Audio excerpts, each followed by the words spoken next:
UCLA and Nico Iamaleava got absolutely thumped by Indiana. Everything went wrong. Wow, that was ugly.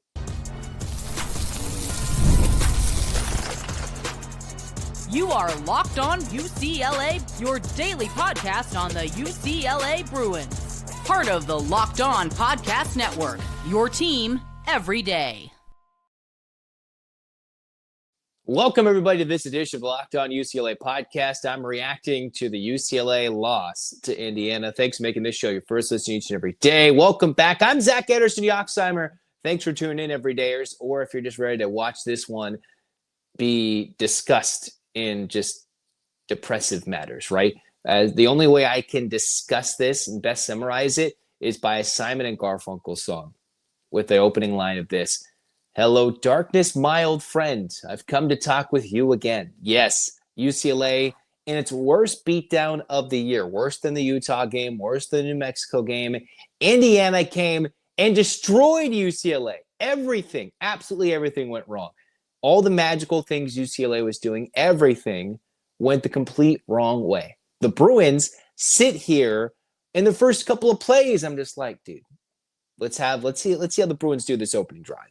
And then one play in, they sack Nico. I'm like, oh, yeah, that's not going to go well. And then the next play, pick six. And I'm sitting there watching it. I'm just like, oh, it's going to be one of those days. And then after the first drive, UCLA gets a pick. I'm like, maybe this just resembles the UCLA-Utah game a couple years ago, right? You're like, oh, maybe it's a defensive slugfest. Nope. Pretty quickly, any hope of that subsided immediately, all right? Nico clearly did not have his best game. But then you look on the flip side, had no time, had no running game, and had no open receivers to throw to. This was the toughest challenge and stiffest challenge that Jerry Neuheisel came to face. And I was hoping UCLA could make something in, find some way. That last week was a fluke, right? Maryland was just dominant. Well, Indiana came in. It was a lot more physical. I think Maryland did a lot of things to disguise and find ways to fool UCLA last week. This week, it was just tough-nosed UCLA getting out-muscled in a game where you're like, oh, I thought hopefully UCLA could have been physical enough. They found something. Nope. Even though Indiana missing one of their top DNs in Kellen Wyatt, even though Aiden Fisher got banged up in this game, the depth the Hoosiers have is next man up. They're making plays and making UCLA look silly. This is the same team that same UCLA team that put 42 on Penn State before we thought, oh, everything's going down. They still were able to put up 20 against Maryland. Were able to beat down Michigan State, the same Michigan State team who was leading Indiana for a brief moment last week and had the same scoreline that Indiana beat them a week ago, that the Bruins did a few weeks ago. Instead, man, any hopes of a dream Big Ten championship died on the first play of this game. The first play from scrimmage, UCLA got sacked and then a pick six on play number 2, and you're like, oh boy, I knew. I don't know if you flipped the channel. I don't know if you wanted to watch anything else, but immediately I thought, oh gosh, this is bad. And just also, we got to welcome back all the Tennessee fans who are probably enjoying this one, enjoying the beatdown UCLA took, because, dude, this was horrible. The Bruins have an offensive line that could not get the running game going. They couldn't get it off the ground. Anything Jerry Neuheisel tried was failing. Everything. And I mean everything for UCLA. Defensively, I thought, surprisingly, for a team that gave up like 35 in the first half, actually played good. How many short fields do they have? How many pass interference penalties were there? Some of which were a little dicey that UCLA didn't get the call, right? But in the end, it's not like that's going to make a difference in this game. It's funny that I thought the defense came to play and they got scored upon almost at will at times in this game. And I thought they played decently.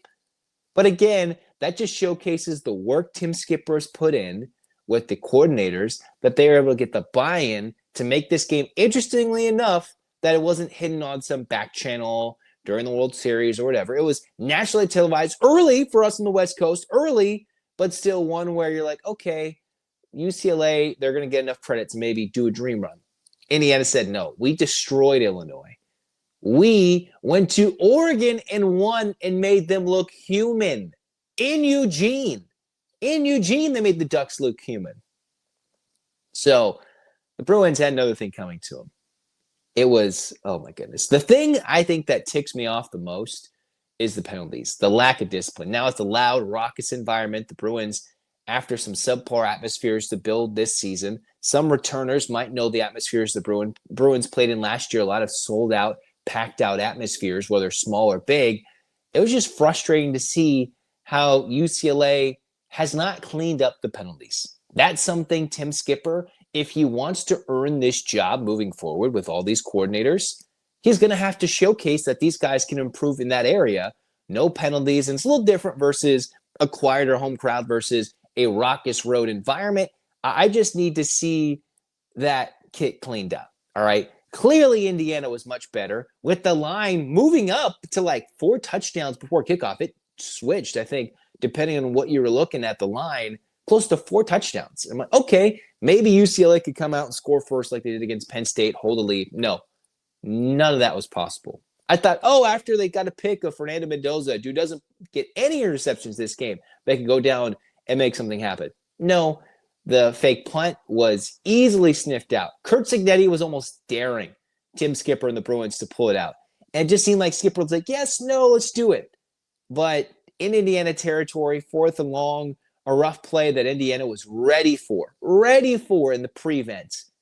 And you're just like, oh, dude. Not that punting it would have changed anything. It's just anything Tim Skipper tried to dial up didn't work. Penalties, discipline wasn't there. Offensive line was blown up. Missing assignments where you let the guy come in untouched through the middle of the line of scrimmage, untouched to tackle your running back in the backfield. Then Nico, some poor decisions. Also, the receivers getting no separation. Nowhere for these players to go. All right. And then finally, the defensive backs. Some touchy pass interference penalties. Otherwise, no. It was utter beatdown. Darkness, it's back. Horrible. Worst thing about this is it's the second straight year in a row UCLA's been beaten down by Indiana. And the other worst part, Indiana, just like UCLA, heading into the 2024 season, had some question marks. The problem was Indiana is the team in the FBS in all of college football that is the most losses ever, 713 losses. And in the same offseason, where both the Bruins and Indiana switched coaches, Indiana has turned themselves into a CFP contender and then a national championship contender. And that just goes back to the problem UCLA put their own selves in by letting Chip Kelly walk, letting Martin Jarman go out there and hire Deshaun Foster, and the Bruins are not competitive in the game, that they have to be the Cinderella on the road to Indiana. All right? That's where it is. It obviously makes a lot of sense because Indiana's good right now. But if you think about 2 years ago, there's no reason UCLA should get blown out 2 years in a row by Indiana in just the blink of an eye. A program that flipped on a dime. UCLA went from okay to just downhill. They're trying to correct those wrongs, but they had to gamble on those guys in the transfer portal. They had to gamble on Nico doing good. They had to gamble on a lot of things. And unfortunately, the coaching staff just wasn't up to it. Deshaun was not the right guy. And then Tim Skipper is sitting here trying to right everything, but you're just not going to turn into a magical CFP team overnight. The dream was there, turned into a nightmare. The scariest thing you might see on Halloween, whether you like haunted houses, whether you put skeletons on your lawn, maybe it's just the sight of anything during Halloween. I don't know. The scariest thing I've seen was Indiana. Maybe outside that Blue Jays 9-run 6th inning attack against the Dodgers in Game 1 of the World Series, the inability for the Dodgers to get them out. This was the scariest thing I've seen, that they just came out and just pounded the rock. Came out at halftime. We're just going to go get a 4th and 1, go turn into a touchdown. Just disregard for authority. Curt Cignetti and the Hoosiers just said, yeah, I don't want anything to do with this UCLA team. We're going to come out there and beat them down. Beat them down. That's frustrating.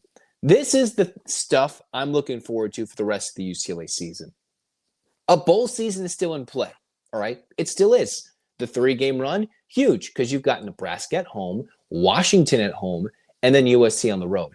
A chance to stick it to USC, give it to them like, all right, yeah, you lost to Notre Dame. You don't even want that rivalry. And the one you're stuck with, we're going to beat you down in your home field again. Hopefully that's the case. If you can beat Nebraska for the 2nd year in a row, Nebraska doesn't scare me. And hosting Washington, if they can contain a mobile quarterback, what could very well be a high-scoring game in the Rose Bowl in the home finale could get the Bruins to a bowl game and just get Tim Skipper the job. Now, there is a road environment in Columbus that's going to be forgettable for the Bruins, but you could still find yourself 6-6 after a horrible start, where a season where if things were different, UCLA maybe could be an 8-win team if you played better in those New Mexico and UNLV games. Obviously, that's a long time ago, but the Bruins still have a chance to get to a bowl. And what I really want to have happen with the way things are standing, UCLA gets to the bowl. They still have the Pac-12 affiliation for this final season. I hope they can get to the Las Vegas Bowl, and then Tennessee gets a couple more losses and paired up with the Bruins. Because if UCLA plays Tennessee outside the CFP, maybe more so than the CFP, if Nico plays in that game, that'll be the most watched game. If Tennessee is stuck playing a bowl game and they get pushed out of CFP contention, and it's Tennessee, UCLA, and like the Las Vegas Bowl, if there's any way for that to happen, even though it's a 6-6 UCLA team versus a whatever, don't know what the record would be, Tennessee team, although right now they're pushing for playoff contention. They got 2 losses. They're on the edge there. If that happens, that's what I really want to have happen. Bowl game for UCLA, and UCLA plays Tennessee in like the Vegas Bowl or whatever. If there's a way to just force it to happen, I don't care where it is, put it on the schedule, and I'd love to have that happen. Because right now, that's the only thing I've looked to look forward to. This game in the morning crushed my soul. World Series Game 1 crushed my soul again. Rough couple of, 16 hours as an LA sports fan? Oof, man, that was rough to watch. Rough to watch. And I hope the Bruins can improve. Because clearly Indiana said, we're the better team, we're going to prove it, and we have no regard for your carrying of a magical UCLA run. We're going to make sure that nobody talks about them again until the end of the season. That's what Indiana did in this game. Made Nico look bad. Made Jerry Neuheisel have nowhere to go. Run the football, throw the football. Tim Skipper's decisions looked bad. Kevin Coyle couldn't dial anything up against the Indiana starters that would do anything other than a couple of plays in the opening parts of this game. Everything went brutally wrong. Discipline, everything that showcased UCLA not being a good football team was put on display. That's just how good Indiana is, because they've done that to just about every team on their schedule. They've done that to ranked teams. They've done that to everybody. So we can take a step back, laugh at ourselves, swirl it, and just be like, all right, second bye week of the year. And you know what the first bye week proved? A major turnaround. You know what the second bye week can turn into? Hopefully a 3-1 stretch that gets the Bruins to a bowl game. And it's the stretch that Tim Skipper is going to be judged upon to get the job. He needs 3 wins and absolutely has to smack SC in the Coliseum. That's what Tim Skipper needs to do to get the job. That's what he needs to do. And if Jerry Neuheisel wants to be the offensive coordinator, he's got to prove it. Got to prove it over those next 4 games. Because you can burn the Indiana tape. You can burn it just like we did last year. But this is the stretch coming up that will determine if Tim Skipper is the guy or not. And on a second note, I haven't even talked about this. I might even do another pod. Matthew Moisau recommitted to UCLA. So there was good vibes going to this game, believing that the turnaround UCLA had, that guys who want to commit and buy in, if you come here, yes, we need the help. UCLA needs all the help they can get. All the young SoCal high school kids, all the other commits that committed prior and decommitted, you get a recommit. I'm not sure I've used the term recommit before, but that's what UCLA got Moisau. So that's the vibes going in with Tim Skipper. But you can't go 4-8 and expect to get the job. As terrible as UCLA was, it seemed miraculous that they're getting 4 wins. But you need to do something special, including dominating USC in the crosstown rivalry for the victory bell.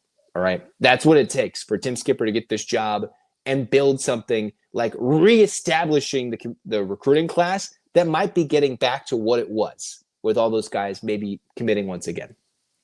Other than that, forget this game. Forget Indiana. We'll get him back during basketball season against their new coach, DeVries, and Mick Cronin. The Bruins are going to go crazy. They're just going to go absolutely nuts, hopefully, just like the women's team in basketball season.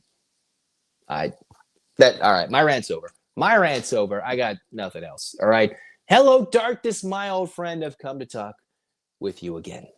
Burn the tape. Burn the tape. Throw the towel, Rock. Throw the towel. I'm done. Stop it, Kurt. College football, it's back. It's here. It's in the midst of the final portion of the season. The tailgates, the rivalries, the energy in the stands, but there's nothing like it. So let's be real. Actually getting tickets can feel more like a battle than the game itself. The endless queues, the hidden fees, prices jumping at checkout. That's why I use Game Time, the app that gives the advantage back to you, back to me, the fans. The easiest way to go score those last-minute tickets at the best prices. No surprise fees. What you see is what you pay. Couple of taps after you pull up Game Time. You can see the amazing deals. UCLA is going to have Washington coming to town. Nebraska. Those are the final home games of the year. And heck, UCLA at USC, you're going to want to sell out and showcase for UCLA wearing the blue and gold in the Coliseum. Go get those tickets. They're going to be great deals if you look at Game Time. See the views before you buy them and go check it out. Take the guesswork out of buying college football tickets with Game Time. Download the Game Time app, create an account, use the code LOCKEDONCollege for $20 off your first purchase. Terms apply. Again, the promo code is LOCKEDONCOLLEGE for $20 off. That's Locked On College. Swipe, tap, ticket, go. Download Game Time today.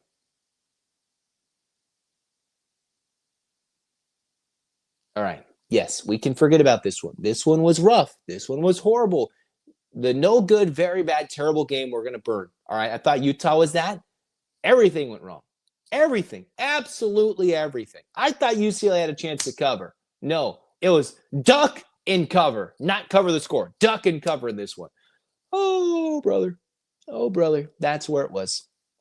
At this point, I got nothing left to say. I knew after watching the first play, I was like, oh boy. And then the second play, you're like, yeah, it might be one of those days. And it was. Indiana they don't care. Indiana, Kurt Cignetti gives no, he doesn't give it. He doesn't give. Doesn't care that we're just trying to be close in this one. He doesn't care. And they came out and dominated. It's not like Fernando Mendoza had a Heisman game. That's what was so crazy about Indiana.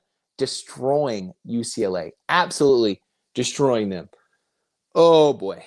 Anyways, hands up, Bruins fans. 8 clap time, baby. Get it out. I know it's going to feel bad. Just let out the steam. Let it out. Tennessee haters, if you're in the comments, whatever. Bring it. All right, here we go. And 1, 2, 3, 4, 5, 6, 7, 8. UCLA. UCLA. Fight, fight, fight. Just like they've done all year. Worst game of the year. Although you can take a beatdown because Indiana's done this to everybody. I just don't want to see it again for the rest of the season. Wash it out. Give me 2 weeks. Let's forget about this and go kick Nebraska's butt. I want to hear it go Big Reds. I'm tired of the color red. Let's go take some Huskers out and go get to a bowl, all right? And hopefully it gets Tennessee. I want to see those Vols, and let's go. Let's go. Let's square up. This has been Locked On UCLA. I'm mad. I'm disappointed. Thanks for tuning in.